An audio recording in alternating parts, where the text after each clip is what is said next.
ரூபாய் 12 லட்சம் லஞ்சப் பணத்துடன் பிடிபட்ட ஊட்டி நகராட்சி ஆணையரை கைது செய்யாமல் நெல்லை மாநகராட்சி பதவியில் அமர்த்துவதா? அரசு நிர்வாகத்தை இப்படியா தூய்மைப்படுத்துவது என பாமக தலைவர் அன்புமணி ராமதாஸ் கேள்வி எழுப்பியுள்ளார். இதுகுறித்து அவர் வெளியிட்டிருக்கும் அறிக்கையில், ஊட்டி நகராட்சிக்குட்பட்ட பகுதிகளில் விதிகளை மீறி சலுகைகளை வழங்கியதற்காக 4 தரப்பினரிடமிருந்து கையூட்டாக பெறப்பட்ட பணத்துடன் கையூட்டு தடுப்பு பிரிவினரால் கையும் களவுமாக பிடிக்கப்பட்ட ஊட்டி நகராட்சி ஆணையர் ஜஹாங்கீர் பாஷாவை கைது செய்து சிறையில் அடைப்பதற்கு பதிலாக அவரை திருநெல்வேலி மாநகராட்சியின் உதவி ஆணையராக நியமித்து தமிழக அரசு ஆணையிட்டிருப்பது அதிர்ச்சியளிக்கிறது.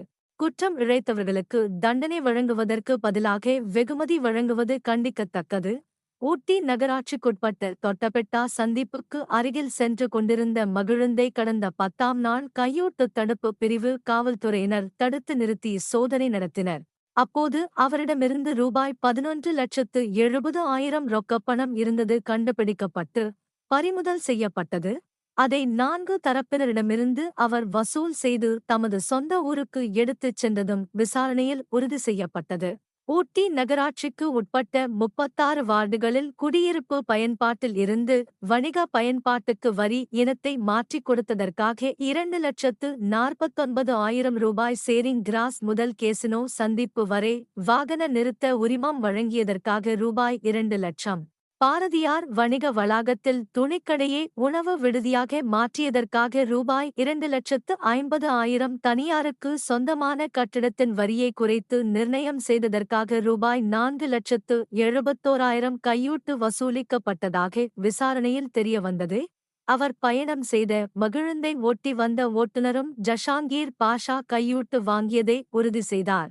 ஜஹாங்கீர் பாஷாவுக்கு எதிராக இவ்வளவு ஆதாரங்கள் இருக்கும் நிலையில் அவர் கைது செய்து சிறையில் அடைக்கப்பட்டிருக்க வேண்டும், பணியிடை நீக்கம் செய்யப்பட்டிருக்க வேண்டும். ஆனால் விசாரணைக்குப் பிறகு அவரை சுதந்திரமாக நடமாட அனுமதித்த தமிழக அரசு அவர் மீது எந்த நடவடிக்கையும் எடுக்காமல் இப்போது திருநெல்வேலி மாநகராட்சி உதவி ஆணையராக நியமித்திருக்கிறது. ஒப்பீட்டளவில் இது அவர் ஏற்கனவே வகித்த பதவியை விட அதிகாரம் மிக்கதாகும். 500 ரூபாய் கையூட்டு வாங்கியதற்காக பல கிராம நிர்வாக அலுவலர்களும் கடைநிலை ஊழியர்களும் கைது செய்யப்பட்டு சிறையில் அடைக்கப்பட்டதுடன் பணியிடை நீக்கமும் செய்யப்பட்டுள்ளனர்.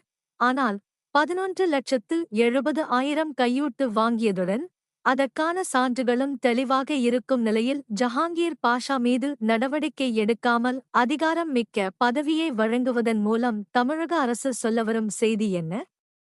இப்படித்தான் ஊழலை ஒழித்து அரசு நிர்வாகத்தை தூய்மைப்படுத்தப் போகிறதா என்பதை தமிழக அரசு விளக்க வேண்டும். கையூட்டு வாங்கிய ஜஹாங்கீர் பாஷாவை உடனடியாக கைது செய்வதுடன் அவரை பணியிடை நீக்கமும் செய்ய வேண்டும் என்று வலியுறுத்துகிறேன் என பாமக தலைவர் மருத்துவர் அன்புமணி ராமதாஸ் அவர்கள் தெரிவித்துள்ளார்.